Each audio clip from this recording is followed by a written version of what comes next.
You're funny. Like I said, do you like my tail? Like I said. Welcome back to Iron Rage. I'm Dave Palumbo, joined by Lee Priest. And Lee, I see there's a lot of controversy on your Instagram page today. Why do people make me out to be the asshole, Dave? Because you're a troublemaker. You're a troublemaker. I'm not a troublemaker. You know, if people don't know what we're talking about, no. You know my liquid hand chalk and this bicep picture. This was taken back in 2006 when I was under contract with MD. Right. When you're under contract with MD, you couldn't shoot with anybody else. And MD hires Per Bernal to take photographs of the athletes. And this was one of his photographs. He's one of the best photographers, probably one of the best physique photographers of all time, I would say.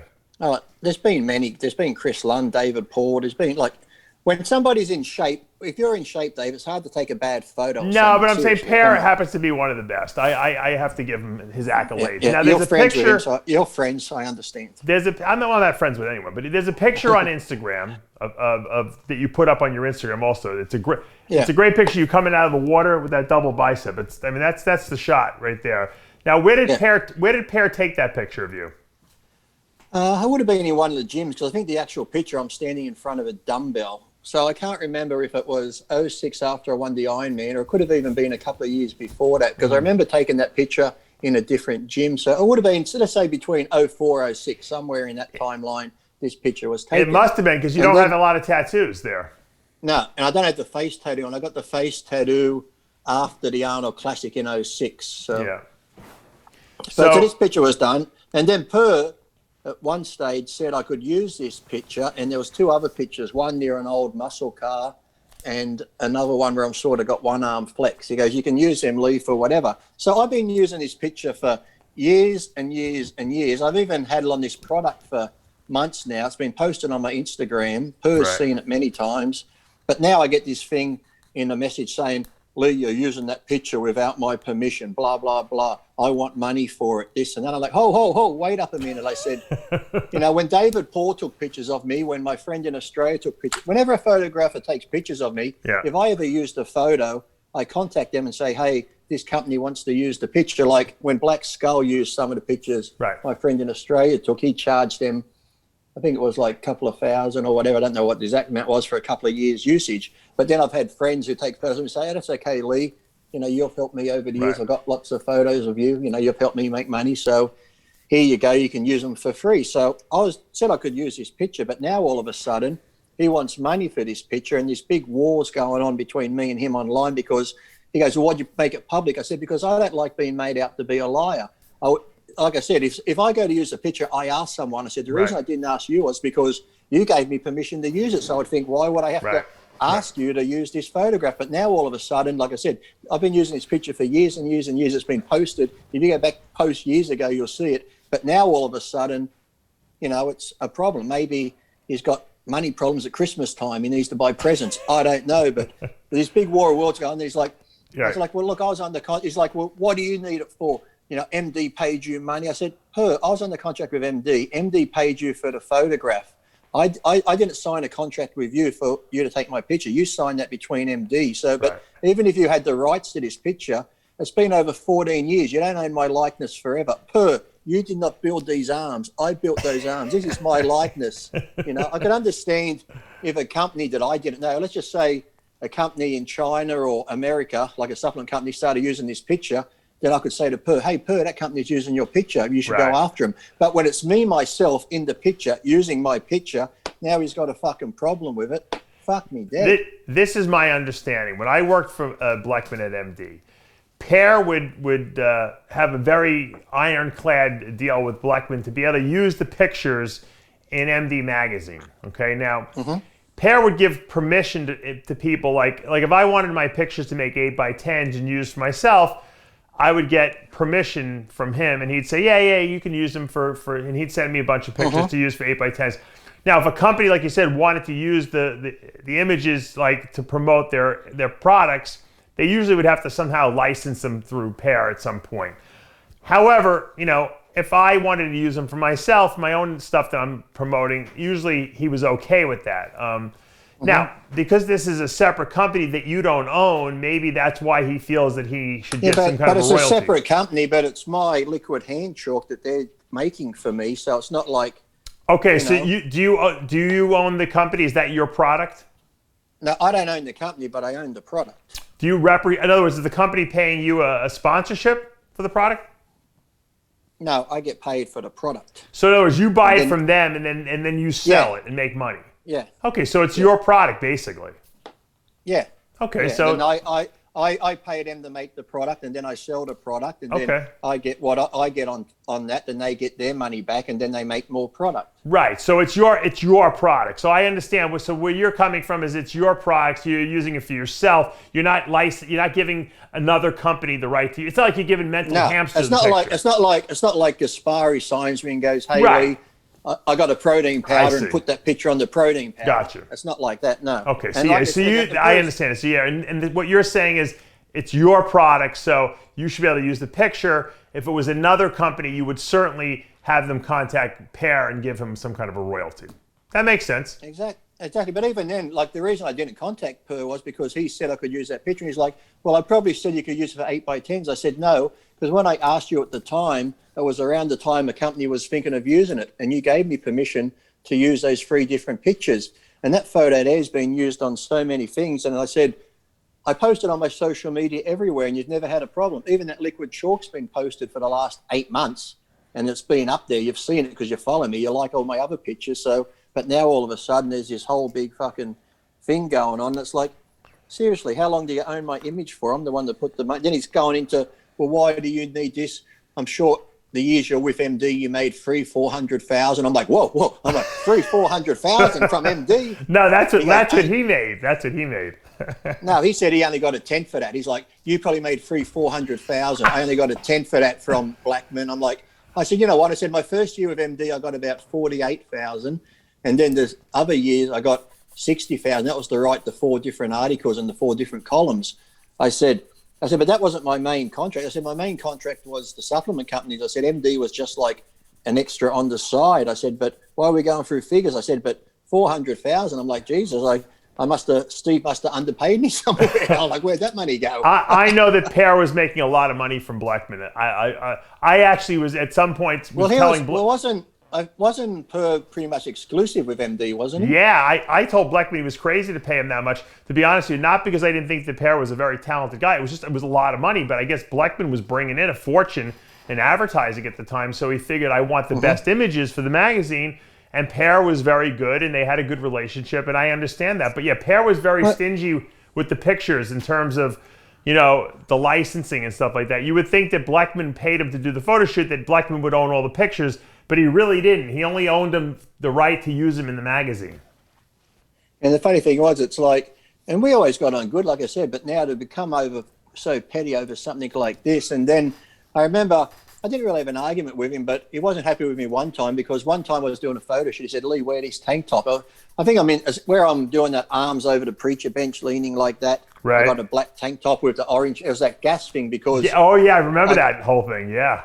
Well, the whole thing was, Gasp, I guess, was one of his mates' clothing lines from Norway or somewhere, Sweden. So every photo shoot you'd go to, Per would be like, hey, wear this shirt, wear these shorts. So he was getting all the pros to wear this Gas clothing for free. He goes, you can keep the shirt, you can keep the tank top. Right. So his mate's getting all this free advertising. All of a sudden, boom, Gas becomes this huge clothing line. And we didn't get fuck all from it apart from a free T-shirt. But I caught onto that straight away. I said, I'm not wearing that. I'm not giving someone free advertising. Right. If they want me to wear their clothing, they can pay me to wear it. Right. It's No, like, yeah, bodybuilders. I remember that.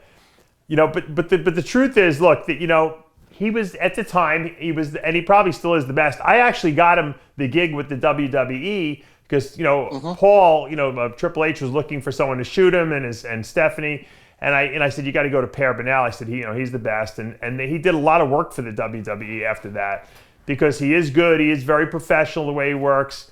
And he told me, Lee, I don't have these problems when I shoot The Rock. And then I said, well, The Rock probably, whoever's paying The Rock, you to shoot The Rock, I'm sure The Rock doesn't need one of your photographs to put on something. on a T-shirt he's selling or something like that. I think The Rock's paid very well. That I don't think he needs to sell even 10x8 photos of himself somehow. Yeah. Your point is that he got paid already to take the picture already. So for God's sakes, and like I said, it's your picture. It's me using my picture of me. I could understand, like I said, if some company in America came out using his picture, I'd be like, hey, Per, they're using that picture you took of me.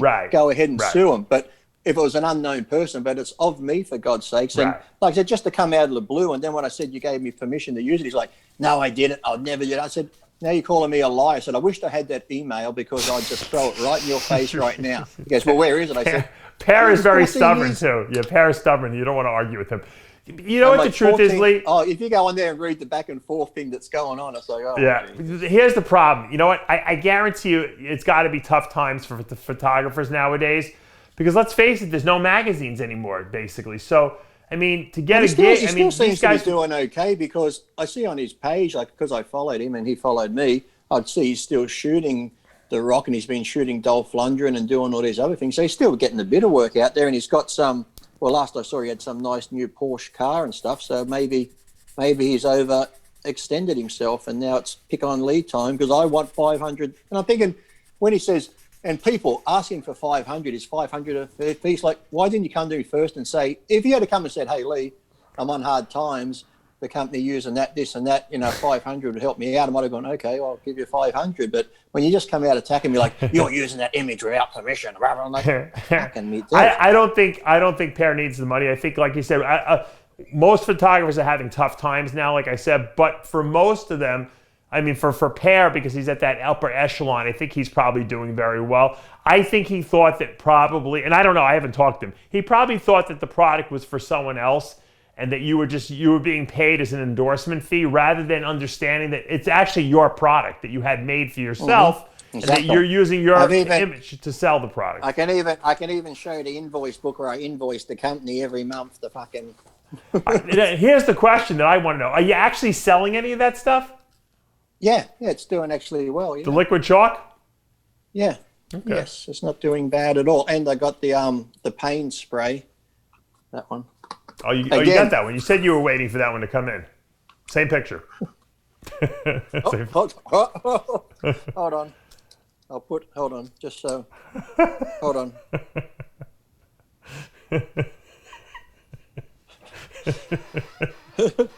That's a different picture, this one. This guy's got a mustache. You look like Chris Bumstead now. That's not the picture Per took. That's a different person. All right, let's drop this for a second. I want to talk about the 212 Olympia today. It's not me, Dave. It's not me. Oh, it's Mike Benzer. Or actually, you look like Jay Cutler now with a beard. Ed Corney. It's Ed Corney. Let's talk about the 212 Olympia. Next week, we'll talk about the Open Olympia. But I want to talk about 212. I want to get your opinion. Obviously, Kamala Gargani, the defending champion, living out down here in Boca with training at Flex Lewis's gym, looking bigger than I've ever seen him, large and in charge. I interviewed him. He's in good mental spirits. Will Kamal repeat, in your opinion, as the 212 Olympia champ? I'm on the fence, but I'd probably say no.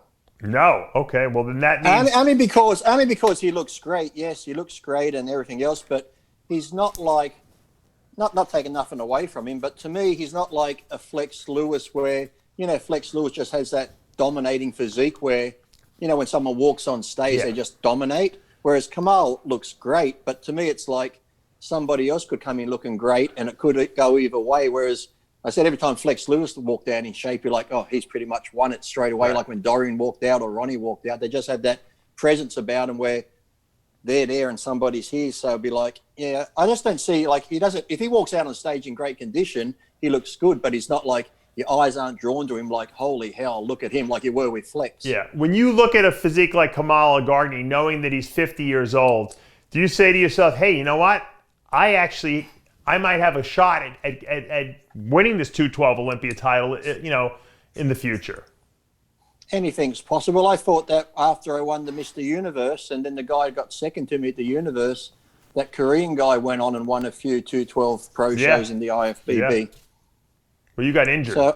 Now I'm saying now that you had your neck surgery, and did you see Flex Lewis got some stem cell shots in his knees? I was speaking to him the other day. I'm just waiting for him to get back to me because I was asking him about that place he went to, like what the cost is and if it's any good, and that's. I'm just waiting to hear, what sort of results he gets from that place. So. Right. I saw that, and I was. I was telling Romano this, and Chris Aceto. I think that stem cells work if you haven't like obliterated the area. In other words, when I went for stem cells in my shoulders, I kind of had no cartilage left. Like the stem cells didn't even know what to turn into. They're like, what the fuck are we supposed to turn into? There's nothing here. There was I was a bone that I created. You needed a 3D printer. Right.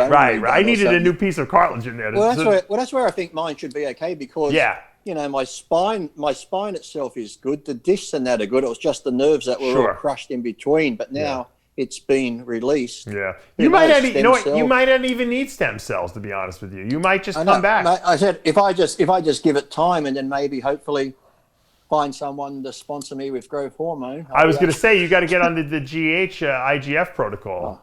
BP3, BP7. Growth hormone in Australia, 100 IU. The last I heard was 100 IUs is going for like $900. Oh, really? Well, you got to get a GH sponsor. Hold on. Let me get online. Fucking GoFundMe. Fucking GH. Fucking. Why don't you do that? I have an idea. Why don't you contact one of these GH producers and you can tell them, look, you can use my image and give them the Parabenal image and put it on the container of the GH. You just want free GH. That's it. Hey, it would be a good experiment. And then Per could argue with the GH producer to get his money. Exactly. Well, the thing is, it would be good considering if, now that the operation's been done and I'm slowly healing, if I did start taking it and I do come back to my former glory or close to it, it would be a good advertisement, wouldn't it? It would be a great advertisement. There you go. And you got a great image to put on there, that front double bicep pose, right on the outside of the GH container. It's incredible. It's incredible, that picture. Maybe I'll use another picture. All right, so if Kamal doesn't win the 212 Olympia, we got Derek Lunsford, who was second the last 2 years. We got George Peterson, who switched from Classic Physique, who was third last year in Classic Physique, who's now going to do 212. He won. George is probably one of the taller guys in the class too, though, isn't he? I don't even know. I don't even know what his height is compared to these other guys. But I think somebody said he was around. Well, he says around 5'7", 5'8", when the majority of them are around the 5'6" or 5'5", aren't they? What do you think? I mean, obviously, if Kamal doesn't win, who do you have winning? Well, Derek, I'd like to see Derek win, but Derek's always that hit and miss with his conditioning. When it comes to size and that, he's got condition. But, the guy I would love to see get back up there and stuff because, okay, his legs might be a little down, but the condition is you can't beat, when you look at Dave Henry's upper body, the size he still has on his upper body and the conditioning. And Dave Henry's getting up in age too, isn't he? Would he be in his 40s now? Or? He's got to be his mid-40s at least, yeah. Because he got runner-up to me in 06 in the Ironman. Yeah. So it was like, but Dave's got probably one of the best upper bodies in the 212 class. So his legs could be a little down, but still overall, it's like, his upper body conditioning and size should place him a lot higher than sometimes what he gets. For some reason, he gets overlooked a bit. I don't know why. But when you see a David Henry next to a George Peterson with those crazy wheels or a Derek Lunsford with the crazy wheels, even Kamal's legs are really good. I mean, is he going to I think he's going to have problems because of the legs. Yeah, but they have crazy wheels, but Dave's legs are still good. But Dave's upper body in size and conditioning, I think he beats him up there. So it's like, which way do you go? Do you go, well, this guy's got better legs, but his upper body's not as good? Or do you go, this guy's upper body's great, but his legs are a little down? It's like, meh. So what do you think David Henry has a good shot? Is that what you're saying?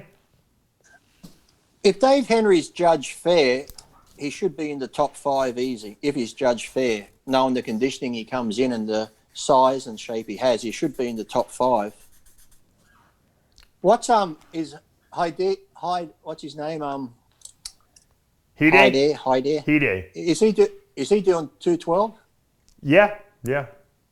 See, there's another guy that's, I don't know, I think we've probably seen the best. It was hard to tell by his photos training in the gym at the moment, but I don't know. His conditioning can be good, but I just don't think he carries the wow factor that a lot of the other guys do. Like, he might be good in some of the smaller 212 shows, but I think the Olympia, like I said, he's still good in that, but I just don't think he has that wow factor like some of the other guys like Peterson or Derek or Dave Henry or Kamal.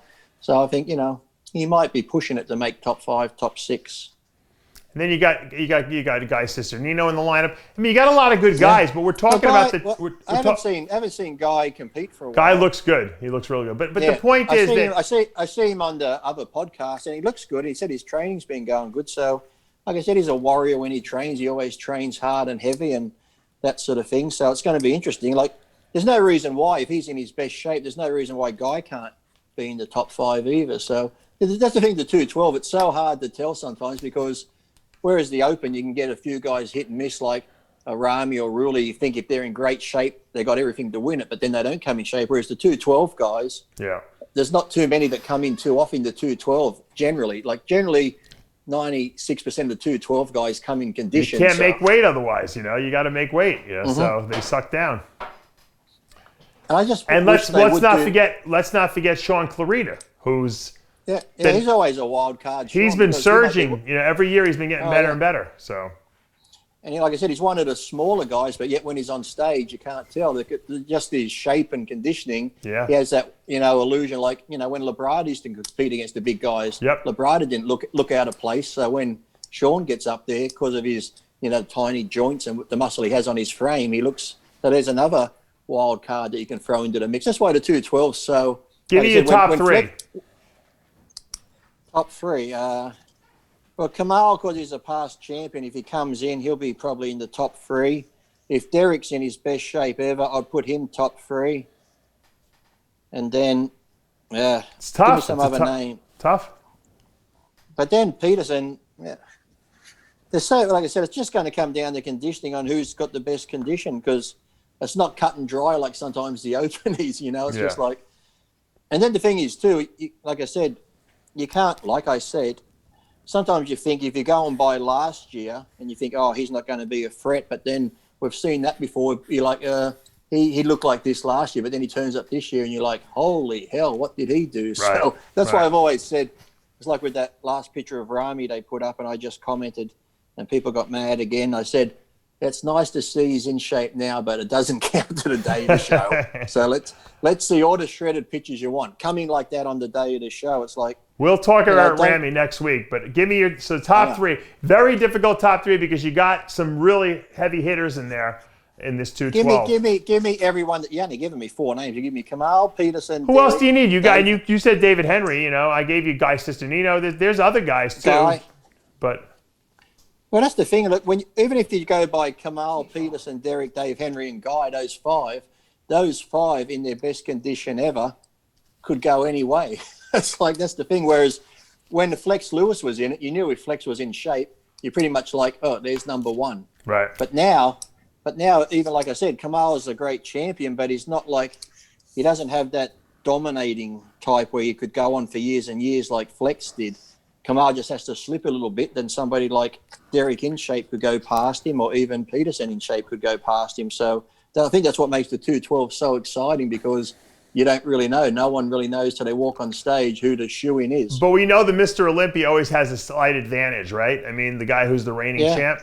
I mean, if Kamal comes in better than he did last year and just as hard, it's hard to get knocked off, No, I think for the Open, you got a slight advantage. For the 212, I think they're more lenient. So if Kamal comes in just as hard, but someone's just as harder with more mass, they could go for it. Whereas in the Open, that doesn't generally happen. Or if Kamal comes in a little bit softer, he won't win it. Whereas we've seen the Open Mr. Olympia come in a little bit softer sometimes and win it. So I think sometimes they're a bit more judging the 212 on conditioning compared to the Open class. To me, George Peterson is the wild card because we don't know how he'll stack up against these top guys because we haven't seen him here. He went, remember he was classic the last couple of years. Now also Derek Lunsford. Derek I interviewed recently and he showed, there was a picture on his Instagram of a back double bicep that he had from 2 weeks out of last year's Olympia that he looked like he could have won the Olympia 600 times in a row if he looked like that. So I think that he's been self-sabotaging himself, not on purpose, but he's been sabotaging himself by over-dieting the last couple of weeks going into the Olympias. And I think if he can come in fuller and not overdo it, I think he can be a very dangerous guy because when he's at 100%, you know, he's got that young looking muscle, fresh muscle. He's very balanced from upper and lower. I think it's like his destiny's in his own hands. If he brings his best, he will be very difficult to beat, you know. Well, I think it's like what you said on the last show with Chris and that, even like with Rami, but the same goes for these guys. It's like they're going to do this whole carb up thing, and it's like you said, just go half of what you're going to fucking do. Yeah. Rather than just cram all the carbs in. If you're in that condition 2 weeks out, if you just add a little bit of carbs and get a little bit fuller, you're still going to be ripped and full. You don't need to go overboard because once you go overboard and you smooth out, you're stuffed. And then if you try and use diuretics to fix that, then you flatten out, you're stuffed. So it's like, absolutely. That's why all those photo shoots, even that double bicep one there, these were all taken like 2 weeks before a contest because I was always in my best condition because you haven't got this pressure on you as much and you're sort of full, you're vascular and stuff like that. But then, like you said, they go, oh, I got to carb up this week, and they just start cramming the carbs in. All right, now take the diuretics, pour the water out. Oh, shit, now I'm flat. It's like... Yeah, don't do anything. George Peterson has, hands down, the best back of anyone up. He might have the best back in all bodybuilding right now. So well, he's got that tiny waist too. So you know, he's got that Kai Green back, you know, with the crazy glutes and hams. So from behind, he's very difficult to beat. You know, from the front, sometimes he could have some unusual abdominal stuff going on. So he's definitely beatable, but I think he's the wild card because he hasn't been in the 212 division until this year. So I think it's going to be one of the most exciting 212 Olympias we had, to be honest with you, because everyone is pretty evenly matched in that top five. So that's why I said, because like I said, as good as Kamal is, he's not that dominating presence like Flex Lewis was. When Flex Lewis come out in shape, you're pretty much like, okay, there's number one. Let's look for second, third, fourth, and fifth. Where Kamal comes out in shape, if Derek comes in the best shape, if Peterson comes in his best shape, and Guy and all these people, you're still going to be like, oh, this is going to be tough. This is going to be close. You haven't got that one that just goes, well, wow, he's won it. So that's why I even think this year, even I'm going to talk about it next week, but I think that's where the Open's going to be great too, because okay, we can say Phil at his best is a shoe-in to win it, but then, you know, Brandon's made some good improvements. So Brandon at his best, and then if Rulli was to come in at his very best and Ryan comes in at his very best, it's like then it's going to be a great contest. So even just saying Phil at his best, no one can beat him, I don't think that's true. You know, not anymore anyway. Well, so if all these other guys come in. We'll talk about the Open next week. You want to give me a top three, or you're too scared? Do you like this shirt? I just want to show you this shirt. Look, it's got the Punisher on it, but then it's got the New South Wales Police and my name on the sleeve. Oh, very nice. I like I'll tell you a funny story. Of course, it's got the police emblem there and the big police emblem on the back. Yeah. I'll tell you a good story about this shirt, why I wear it a lot. Okay. When I go into Krispy Kreme donuts, they think I'm on the police force and I get a discount. Oh, I should have known. It had something to do with food. My wife said, didn't you tell them you weren't a police officer? I said, they didn't ask. They just saw the police emblem and they go, you get a discount. I said, thank you. You pulled the George Farah, yeah. You told me. And then the guy, when I went to the donut shop the other day, he's just staring at me like this. He goes, I'm a big fan. Can I have a photo? So I took a photo, and then the guy serving me goes, oh, you must be famous policeman. I said, yeah. Did you get a free? And you got a free donut? Yeah, I got 25% off. He goes, if I was in full uniform, I'd get 50. I said, oh, you know. Little did they know you have costumes for everything at home. You should, next time you'll come in a police officer's costume. So. My stripper cop uniform. What if you show up as like the Punisher or like as like Venom or something like that? Maybe they'll give you even a better discount. I was almost going to wear my Spider-Man suit today. Maybe I'll save that for next week. Save that for the Olympia next week, yeah. Yeah. All right, I got to go. You're going to give me a top three or not in the 212? Top three in the 212, I'm going to go, at the moment, Kamal, Derek, and Peterson. Okay, you heard it from Lee Priest. Kamal repeats. I don't know what order. But then, like I said, somebody could come in shape and totally mess all that up. So I know, but that's what predictions are about. It's about throwing it out there. We'll see if you're right. All right, guys, we're going to wrap this thing up. I'm Dave Palumbo here for another installment of Iron Rage. If you want to support Lee Priest's photo campaign, make donations in the name of Per Banal at the GoFundMe campaign. That's not me. I don't believe it's me. We'll see you next week, guys.